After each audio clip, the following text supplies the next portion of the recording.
You're listening to Hawk Talk with former Seahawks wide receiver Michael Bumpus. Powered by Seahawks.com. Now, here's your host, Nasser Kyobe. Welcome into another edition of Hawk Talk. The Seahawks get it done on the road, beating the Steelers 31-17. How sweet it is to be back in the victory column. I'm Nasser Kyobe. He's Michael Bumpus. This is Hawk Talk, and it's a great victory Monday here at the Virginia Mason Athletic Center. Sure is. Man, I can't lie. It is such a different feeling coming after a win. The air smells different, you know. The sun is shining brighter. Things just feel different after a W. The 3 hours we do post-game show feels that much better. Obviously talking about good stuff in a win. So again, super excited about what the Seahawks did. We're going to break it all down here, and we're not going to waste any more time. Let's get into it with what had happened. See, what had happened was on Hawk Talk. Seahawks go across the country, get it done against the Steelers 31-17 for their 7th consecutive road win. That set a franchise record. It also brings Coach McDonald's record on the road to 8-1 as a football coach. He got that formula figured out, man. Yeah. I mean, again, we talked about it on the preview pod. We've talked about this ad nauseum. It used to be an issue a long time ago when you were playing. I was on that team. It is no longer. It hasn't been. Pete got it figured out. Mike McDonald's came in and perfected it. 8-1 is ridiculously good record as a coach on the road. It's hard to win in the NFL. But overall, the game wasn't always pretty. But for the second consecutive week, I felt like the Seahawks very much outplayed their opponent. And this time it showed up on the scoreboard. The Seahawks got the party started on their opening drive, marching right down the field, going 8 plays for 65 yards, ending with a 21-yard touchdown pass to Torrey Horton. We'll break that play down a little bit later. And Bump, that drive was extra special because it was the first time the Seahawks had scored a touchdown on their opening drive since Week 14 of the 2023 season, where Drew Lock found DK Metcalf against the 49ers. Man, that's a long time, but I'm glad we got that over with. Let's just make this part of who we are. You know, go down there, open the drive, get some points, man. Put some pressure on these guys, man. The Steelers would get points on their next drive, going 10 plays, 46 yards, but settled for a field goal after the Seahawks got off the field on third down. That made the score 7-3 Seahawks. Disaster was strike on the very first possession, the next play of the possession. Sam Darnold was picked off by Jalen Ramsey on a pass intended for Cooper Kupp. Probably should have floated it over the top, put it on the line. You're playing against a good DB like Jalen Ramsey. He's going to undercut and make that play. Yeah, you mentioned it. Wearing no gloves, loose looking jersey. nasty out there. But, man, Jalen can still play. Still a baller. Obviously, made a huge play there. Seahawks defense comes up big, holding the Steelers to another field goal, which made the score 7-6. Seahawks offense would bounce back with a nice drive of their own with big gains to Cooper Kupp, Elijah Arroyo. Unfortunately, the drive would stall out in the red zone, and Jason Myers has been Mr. Reliable. Sure has. Unfortunately, he missed a 36-yard field goal, and the Hawks would walk away with no points on the drive. Yeah, I thought that was a for sure chip in. You know, we good. I'm taking notes, and then I'll hear the reactions of Dave Wyman and raves going crazy. So that was unfortunate, but you know. Hold on. Sorry, it just came in my head. We got to blame Dave Wyman on this. Yes. Because he jinxed it right before, and the second he said it, I was like, Dave. Don't do it, Dave. So, you know, Jason, it's all good. That was on Dave Wyman. Yeah, it's on Dave. The next 3 drives will end in punts, but then disaster would strike again on fourth down when the Seahawks ran a little play action and was trying to get to A.J. Barner behind Cam Hayward, but he tipped the football, and then you got a boy, Nick Herbig, who snatched it out the air and put the Seahawks in a tough situation. I don't blame – we're going back and forth today. I don't blame Kubiak for the play call. You've been running the football effectively. You feel like they're going to crash down on you. The play action is set up. Sometimes players make plays, and that's what happened with one of the best D linemen in the game, Mr. Hayward. Yeah, you draw it up. Sometimes people are unblocked because you hope they bite on play action. Yeah. That's part of the reason you do it. Unfortunately, disaster struck, didn't go the way you wanted. This time the Steelers would take advantage 6 plays later when Aaron Rodgers found former Seahawk DK Metcalf for a 2-yard touchdown. That made the score 14-7. Hey, he didn't celebrate at all. No, he made it a point. I ain't celebrating. I'm just getting back to the sideline. Dude, been there done it, been there before, or whatever you want to say. And and we'll talk about this a little bit later, but DK didn't do a whole lot. That was pretty much all he did in the game, so great job by the secondary. Hawks would punt on the next drive and head into halftime trailing by 7.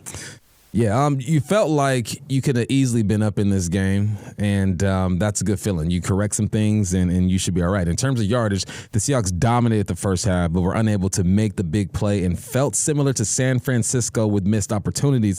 The second half was a different story. The Seahawks defense got a big stop on the first possession, and then Sam Darnold marched the Seahawks down the field, 9 plays, 80 yards, ended with a 7-yard touchdown pass to A.J. Barner. I see you, A.J. That drive had 4 explosive plays. plays. She had a 9-yard run, a 15-yard run, a 17-yard pass, a 16-yard pass. That made the score all square at 14s. Coach McDonald talked about explosive plays this past week, I believe it was, and a lot of coaches are different. Some say a run over 10 or 12, a pass over 15 or 16. McDonald goes, you know it when you see it. I like that. So if it's a yard short or whatnot, that's why I included the 9-yard run in there, because I still thought that was an explosive play on the drive. Love what we saw there from the Seahawks offense. Again, then on the ensuing drive, Aaron Rodgers hit Jalen Warren on a short pass. He took that thing 65 yards. Hell of a run. Made 3 or 4 guys miss, broke a bunch of tackles, but he was chased down by Reek Woolen. And Bump, you talked about this a little bit, I think, on your show today. Reek Woolen, hell of a play, chases it down. And anyone who's played football or coached it, pursuit drill and savior angle. That is it. Pursuit drill. Say you line up some random coach who's in his 20s because he's young and athletic. You get him the football on one sideline, and you have your defense get in some type of formation. It could be a too-high look or whatnot, the way we did it. You blow the whistle. They do an up-down. Bow, you get up, and now you're taking the right angle to the ball carrier as that coach just runs down the field. The last guy to make a play on that pursuit drill is the corner who is furthest away from the ball. That was Reek, man. Took the proper angle and saved a touchdown. So big as Reek, I think Reek needed a play like that. Absolutely. Especially off the week he had last week.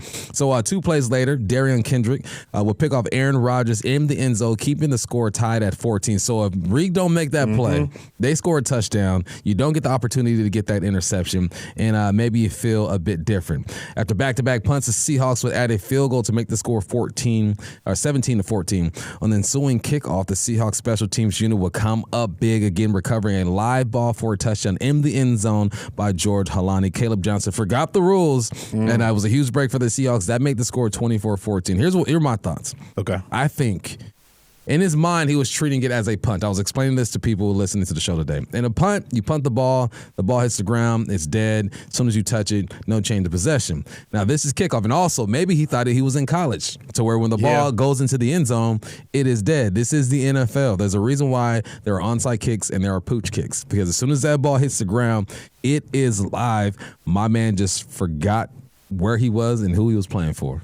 Yeah, that was a tough play. And people forget these guys are human. Yep. But I'm sure coaches are pulling their hair out, because I guarantee you the special teams coordinator for the Steelers went over that. Oh, he was hot. They probably went over it beforehand. I mean, you've been a coach. I'm sure there's times you can talk about that before you go out on the field and still have a mental error. But on the Seahawks side, they're on it. Give a huge shout out to Brian Ayers, who's the Seahawks director of football analytics in special situations. Obviously, Coach Harbaugh and everyone, they practice all these situations, but I guess Brian Ayers brought this up the night before the game, this exact type of situation. Really? It comes to fruition. Everybody on the Seahawks knew. Halani talked about it, and he's hauling his butt down the field, going 100 miles an hour, and then has the presence of mind, this is a live ball. I got to slow myself down, possess it before I go out of bounds. So everyone was locked in, just a game of execution, and one team did it, one team didn't. Coached up. Can you imagine Halani running down and him thinking, no, he didn't. No, he didn't just let that football go. And now he's jogging to the sideline. Halani's like, free money, baby. Oh, Let's go get it. He's probably looking around what teammates are going to take this from me. I need this touchdown. But no, love the heads-up play. Huge play. The Steelers would add a field goal on the following drive, but the Seahawks would put the final nail in the coffin with a 7-play, 73-yard drive, ending with a 19-yard touchdown by K9. We will break that play down later. Yeah, I love what we saw there. That's finishing, right? The Seahawks were really close against the Niners, and they just didn't finish at the end of the game. Completely different story against the Steelers. Kobe Bryant would pick off Aaron Rodgers on the final possession, walk away with a 31-17 win. The Hawks outgained the Steelers 395-267. They ran 14 more plays than they did the week before at 64. They were also 6 of 14 on third down. Overall, much improved Bump, but at the end of the day, you've had the chance to watch the film over and over again. What did you learn from this week? I learned that Kubiak can adjust. The wide zone, the toss is a staple in this offense. We know that, but sometimes it just ain't working. And the Steelers did a great job of getting that wide 9 tech. And there was some confusion with the guards on which linebackers to block. So there were guys running free, and you're getting out leverage. Kubiak says, all right, forget all that. I'm still going to show you the toss every now and then to keep you honest, but we're going to go just zone right down the gut. We're going to double team these tackles and get things going. So he showed that he can adjust. We also showed that Cooper Kupp can still play, please. 1 week and everyone's tripping. Cooper Kupp can still get it done. And also the defense showed that they are tough in the box. You go back and you watch the film, Leo threw a man down on the ground who was 6'6", 315 pounds. He made him look like he was 5'11", $195 like your boy. Like he made that grown man look small, but the intensity in that box was great. And the defense getting turnovers once again, and Sam Darnold being resilient. After 2 interceptions, I bet if I went on X, people were lighting him up saying, get him out of here. But he fought back, made the right plays. And Jason showed he's the number one. That 43-yard reception we're going to break down, that was man-on-man. Him against Ramsey, he comes up with a big play. No, love it. Love everything. Agree full send on everything you said. For me, I think what I learned, it's confirmation, right? Coach McDonald talks about it all the time, a style that no one else wants to play. That's what that was. You're talking about the front seven, the physical nature of what they're doing when you get hit. And then he preaches through, not around, right? The Seahawks did not. They went straight through the Steelers to make things happen. Ask Derek Hall as he's getting to Aaron Rodgers. Enough that Aaron Rodgers passed him on the bus saying, like, nice hit, young fella. You know what I'm saying? And then what I loved is the depth in the secondary, right? So not having Devin Witherspoon, one of the best players at his position in the league, let alone on this football team, not having him, but no one blinked. Darion Kendrick comes in. He wasn't on the team throughout camp. He had started games for the Rams. He played with Ernest Jones. The Seahawks staff had full confidence in him. He comes in. He plays like 64% of the snaps, gets a huge interception. D'Anthony Bell was in the game. Shaquille Griffin was in there. You know what I'm saying? There wasn't a drop-off in the secondary. When you lose someone like Spoon, you're expecting going up against someone like DK Metcalf. Calvin Austin's a good player. Freiermuth throwing around there. So I love that. And then the last thing I'll say, a lot of third downs. I didn't love how many third and longs they were in. But what I loved is they converted on some of them, and they gave themselves a chance multiple times. It might have been 3rd and 14. They got 13 yards. 3rd and 12. They got 11. They kept an opportunity to make things happen and move the chains. So, no, overall, great performance by the Seahawks, and there was tons of people who made plays. Time for some playmakers. Touchdown, Seahawks! Playmakers. Show them what time it is. Holy catfish! First playmaker, we're starting with the wide receiver Jackson Smith-Njigba, 8 receptions, 103 yards on 10 targets. This was his 5th straight 100-yard, or excuse me, the 5th 100-yard game of Jackson's career, and back-to-back games with 100 yards. And I love what we're seeing. We're talking about this jump in third year, junior year, if you will, in the NFL. He's taken that nice step. He took that step in college. He's doing it again here. And you know, his rookie season, he didn't have any 100-yard games. And then we saw that stretch when DK went down last year. I could be a number one receiver. You just said it a minute ago. He is proving each and every snap why he's the number one receiver, why he gets open, why he's Sam Darnold's favorite target. Late in the game, one-on-one with Jalen Ramsey, one of the best corners in this game the last 8-9 seasons. And Sam Darnold knows where he's going with the football. No safety help over the top. You run a post, and with Ramsey on your hip, you make the play. That's number one receiver type performance right there. I'm happy for JSN. And you know what? Cooper Kupp helped. He helped him. I'm going to go to Cooper Kupp, right? 7 receptions, 90 yards on 9 targets. Only have 3 targets against San Francisco. It's almost like you're starting to just warm up the vehicle. The vehicle's getting warm. Right. It's been tucked away for the winter. It's a summertime vehicle, and now it's starting to maneuver. With Cooper Kupp performing at a high level, that's only going to help JSN continue to be the guy we know he can be. Yeah, love what we're seeing from the receiving unit. Flip it back to the quarterback, Sam Darnold. 22 of 33, 295 yards, 2 touchdowns. He did have the 2 interceptions, but you talked about resiliency and a lot of the plays he made. He made a ton of clutch plays down the stretch. My favorite is the one on 3rd down where free blitzer up the middle, and he spins to his left, gets out of it, finds Barner, continues to drive, then finds JSN, and just plays like that, right? Most people wouldn't put that in Sam Darnold's toolbox. Right. Elusiveness, figuring ways to get out, but dude is just a playmaker, and I love what we saw from him on Sunday. Sam, keep doing your thing. K9 is back. He had to remind people. Y'all must have forgot is what he said. All right, 13 carries, 105 yards, 1 touchdown. First 100-yard game since week 1 last week against Denver. He passed my former teammate, Maurice Morris, for 10th place on Seattle's all-time rushing list with 2,653. The 19-yard touchdown was clutch. That was on 3rd and long. Like it was third and goal, but yeah, it was like third and 19. You're running that play. All right, maybe we break it. Possibly just line up for a field goal. K9 says, nah, don't trip. I got you. Lyman did a great job blocking on that play as well. But no, K9 was downhill. There was no dancing. And when he did dance, it was dancing with purpose. Like, it made sense when he was dancing, but he got downhill. Love the way he played. Yeah, no, I think you said it just right. Ken Walker, man, everyone was ready to abandon him because he didn't have the greatest game in the stat book. There's so many things, just like receivers, that have to go right for a running back to have success. Yep. It's a tandem unit. Just like Zach Charbonnet was unlucky this last week, too. He's not all of a sudden a bad football player. Exactly. So give him some grace, but love what we saw from Ken Walker. And then Byron Murphy, the young man. I love the jump he's taken in his second-year football season. I think he's going to do great for the Seahawks. 5 tackles, 1.5 sacks, 1 TFL, 3 QB hits. And I found this cool out bump from Next Gen Stats. The Seahawks generated pressure on 40% of Rodgers' dropbacks when rushing 4 or fewer defenders, which resulted in 13 pressures and 3 sacks on those plays. The Hawks only blitz on 4 dropbacks, probably because they're getting home with 4. Big reason of that was Byron Murphy. He's making an impact rushing the passer as well as in the middle in that run game. So I love what we're seeing from Byron. Yeah, Byron, that might have been his best game as a pro. I don't think might have. I think it's pretty clear. So? I think so. Well, you heard it here. Nat says his best game as a pro. And last but not least, got Ernest Jones, man. 10 tackles, 9 solo, led the team in tackles. And what Ernest Jones did, too, is like after the play, I'm watching his emotion, how he's talking to guys and getting them going. He's the guy out there. There are multiple leaders. You look at Leo, Jay Reed as well, Jay Love. But Ernest Jones, he's comfortable in his role here in Seattle. No question about it. Love it. Ever since the day he stepped foot in this building, he has been a leader.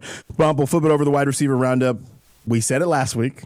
I think it's going to look a little bit better this week, and it definitely did. A little more better. You got JSN leading the way, 8 receptions on 10 targets for 103, a long of 43. Cooper Kupp really got the party going, honestly, in the past game. 7 receptions on 9 targets for 90 yards. Torrey Horton has his first touchdown as a pro. He had 2 receptions for 32, 1 touchdown.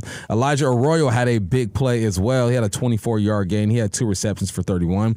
A.J. Barner scores his first touchdown this year. He sneaky had 4 touchdowns last year. I didn't realize that until I went back and looked at him.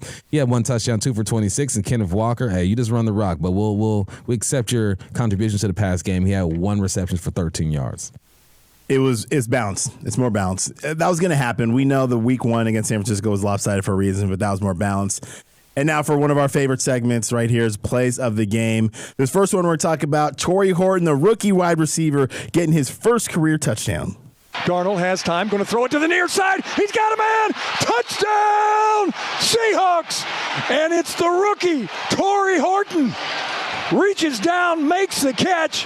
The Seahawks, a 9-play drive. They pay it off with a 21-yard touchdown pass to Torrey Horton. And the Seahawks are on the board with their first possession of the game. Man, so happy for Torrey in this situation. So you have 12 personnel in. That's 1 running back in the backfield by himself. You have 2 tight ends in kind of like the wing position. You got JSN to the bottom, the right of Sam Darnold, and you have Torrey Horton to the left of Sam Darnold, a little tight to that tight end over there. What's going to happen is Sam Darnold, he hikes the football, fakes the handoff to our guy, Zach Charbonnet. The 2 linebackers, outside linebackers, are going to flow with the tight end. You got 1 to the left of Sam Darnold, keeping an eye, I think that's Saubert over there, and you have another one to the right of Sam Darnold, flowing with the tight end that releases in the flat. What happens with JSN, he is running a crossing route. This is a game plan type of thing. He's running that crossing route. As soon as that safety realizes JSN is running the crossing route, he's going to jump down to help that corner who has him manned up. What that does, it frees up Horton to be one-on-one with this guy. He already has leverage on him. He's running a crossing route. All he has to do is run to space. But a piece of this thing that I think people need to really appreciate and understand is that Sam Darnold stayed in that pocket and took a big hit. You got Zach Charbonnet, who's responsible for Queen, trying to help out on that blitz. You also have, I believe that is Gray Zabel over there helping out with that one tech. Tries to help out with Queen, but Queen being one of the best backers in the game, splits both of those guys, and Sam is looking down the barrel of the gun and says, I got to stand here, allow for this receiver to open up in Horton, take a hit, but deliver a ball. That's the toughness of Sam Darnold, and Horton being fast enough to make a play. Yeah, there's so many good things that happen on this play, and you mentioned it from the defensive secondary perspective. If I see it's a 2-man route, right, because Oots is lined up essentially as the tight end on one side and you have Saubert on the other side. 2-man route, if I'm in the secondary and I see where number 11 is, Yeah. and it's essentially kind of a man-free situation, I am going to where number 11 is, and that's exactly what the safety does. As he makes that break, though, because Sam Darnold does a great job of looking JSN across, holding that safety a little bit, and then because the safety decides to make a break, Jalen Ramsey has to take a high angle. He's already an outside he's already an outside technique, and now he to not run into his teammate, he has to take a higher angle, and at that point, no chance. Torrey Horton is fast. Anything in the secondary is levels, right? Anytime the offense runs those kind of plays in man situations, even if you have a free safety who's roaming, that's hard to do, and it showed up. And like you said, Sam Darnold, tough as nails. Tough. Like that, like to be able to just stand in there and not flinch and deliver a perfect ball. Love what we saw from 14. A lot of great plays from everyone on that play, getting Torrey Horton in the end zone. Another good play. That kind of got the party started. This kind of finished it. Ken Walker getting in the end zone. 19-yard touchdown. 3rd and goal from the 19. Walker now in the backfield. JSN wide to the left side, and Walker's going to get the toss. He's going left side. He's got some blocking. He turns upfield. He's down inside the 5. Touchdown, Seahawks. Ken Walker the third. If the Steelers are going to load up near the line of scrimmage, Walker is going to flank you to the left and run right past you, and he does. The Seahawks score again. It is 30-17. 3rd and long situation here. You got the Pittsburgh Steelers are only going to rush 4. They're going to drop 7. All they're trying to do is, let's get to the football. Let's make a tackle and allow these guys or force these guys to kick a field goal. You have Sam Darnold in shotgun position. What he's going to do, he is just going to do a little toss to K9. But I want to look at Saubert. Saubert does a great job sealing that edge, which allows Charles Cross to wrap around and now become a lead blocker for K9 trying to get to the outside. You also have your guards who release to the second level. They're just trying to find bodies. Let the bodies hit the flow. I'm trying to find some bodies. And also, you have JSN who might have missed his initial block, but as soon as he misses that initial block, he turns the field and he's looking for work. The work he's looking for, Gray Zabe already has that handle. He's going to that safety and he's knocking him down. Now, K9 does a good job of getting wide, getting north and south, and just following the white jerseys. This is what you call an escort to the end zone. You got your guards getting to the second level. You have your tackle wrapping around as a lead blocker. You have your tight end sealing that edge for you, receivers getting downfield, and the rest is God-given ability from your man K9. Yeah, I'll tell you this, looking at it from the defensive side, if I see number 67 pulling around the edge and I got 4 sit on the corner out there, good luck. Good luck to you. Okay, just especially now because you can't just try to cut their legs out. Nah, so you got to play football. You got to do that dance thing when you're kind of pretending. No, it was good night. You love to see that. And then on the backside too. So I kind of looked at this play. I'm like, okay, why isn't anyone else getting to the play? I'm thinking, where's Patrick Queen at? Why is he not getting to the play? Well, it looks like he kind of undercuts. I believe that's on the backside, climb into the second level. I believe that was Bradford. Whoever it was, he got underneath, and Patrick Queen kind of cuts underneath instead of fighting over the top. If he fights over the top, I think he might be able to get in this play. He cuts underneath, thinking some of his teammates are going to force it back to him. Does not happen, and he's not a factor in this play. And it's just effort. You talked about a Gray Zabel getting to the next level, everybody, and it's fun to see because this is the type of football that the Seahawks want to play, and I love to see it. So the guys are balling out, they're playing well, and that brings us to a formation that we haven't got to do this year. It's one of our favorite ones, victory formation.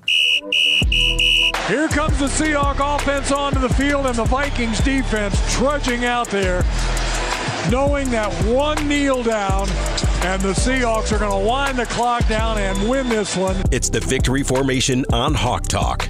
Seahawks went on the road across the country, get the job done against a good Steelers ball club. In the second half, the Seahawks cashed in on all their opportunities. Week 1, it was about missed opportunities. They played well. They were the better team. Didn't cash in when they needed to. That was not the case on Sunday. They did everything they needed to do, outscoring the Steelers 24-3 in the second half. K9 went for over 100 on the ground. JSN went over 100 through the air. He had a big special teams play. If you can do that every single week, man, I think you have a chance to win ball games, man. And the Hawks held DK to 3 receptions for 20 yards, did score a touchdown, but we'll take those type of numbers. No question about it, especially with all the, everyone can downplay it as much as they want. DK, of course, that was a big game. Yep. And someone of his caliber, we talked about it with a secondary missing Devin Witherspoon to hold in the 3 yard, 20 receptions. We haven't mentioned his name once yet. Shame on me. Josh Jobe. Yeah, holy Joe needs smokes, some love. man. Yeah. Played some great football. You talked about it. Some teach tape, the way he speaks, everything that he does is so technically sound, and he's playing great ball. He is. Great ball. So love what we saw from them. And then up front, making pressure on Aaron Rodgers. He was hit 8 times, sacked 3 times. That's a winning recipe. Mm-hmm. We'll do it. Big win. Spoon wasn't in the game. Nick wasn't in the game. We mentioned all the other backups. Thank you for pointing out Josh Jobe because he needs some love. And now it's time to move on along. You got the Saints coming into town, man. We got to handle this one. Absolutely. And the Saints, while 0-2, we're going to dive into all of this in the preview pod. They played 2 close games against our NFC West rivals. Unfortunately, they didn't help us out. Thanks, New Orleans. Come on, man. 0-2 against them. But it'll be a fun week welcoming the Saints to town. Alvin Kamara, Spencer Rattler. There's a lot of good players on that ball club. But that is going to do it for us. He's Michael Bumpus. I'm Nasser Kyobe. This has been another edition of Hawk Talk. Make sure you are listening to us on YouTube, watching us, SiriusXM, Apple Podcasts, Seahawks.com, and more. Seahawks get it done on the road. 31-17 over the Pittsburgh Steelers. This has been Hawk Talk. Talk to you next time.